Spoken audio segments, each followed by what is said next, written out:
آنسوؤں کی قدر اللہ سے زیادہ کسی کو نہیں۔ میری قسمت میں بھی ایسا کوئی سجدہ کر دے جو میرے سارے گناہوں کا مداوع کر دے۔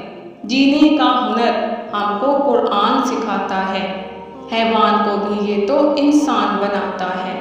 ہمیں آتی ہے مصیبت تو اللہ یاد آتا ہے، ورنہ تو کبھی سر سجدے میں ہم رکھتے نہیں۔ تم اللہ تعالیٰ کے ذکر میں دل لگا لو، سکون اور اطمینان تم سے دل لگا لیں گے۔ روز گناہ کرتا ہوں وہ چھپاتا ہے اپنی رحمت سے، میں مجبور اپنی عادت سے، وہ مشہور اپنی رحمت سے۔ جب واسطے اور رابطے اللہ سے جڑ جائیں تو پھر دل نہیں ٹوٹا کرتے۔ قدر نہ کرو تو چھین لیتا ہے خدا، پھر چاہے وہ رزق ہو یا دوست۔ فنا کر دوں اپنی ساری زندگی اللہ کی محبت میں، یہی وہ پیار ہے جس میں بے وفائی نہیں ہوتی۔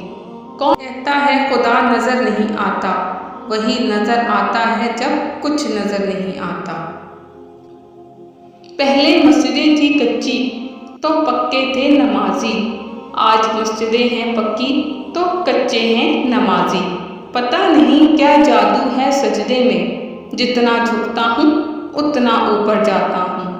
اگر تم اپنے رب پر بھروسہ رکھتے ہو تو یہ بھی جان لو کہ تمہارا رب اس بھروسے کو کبھی ٹوٹنے نہیں دے گا۔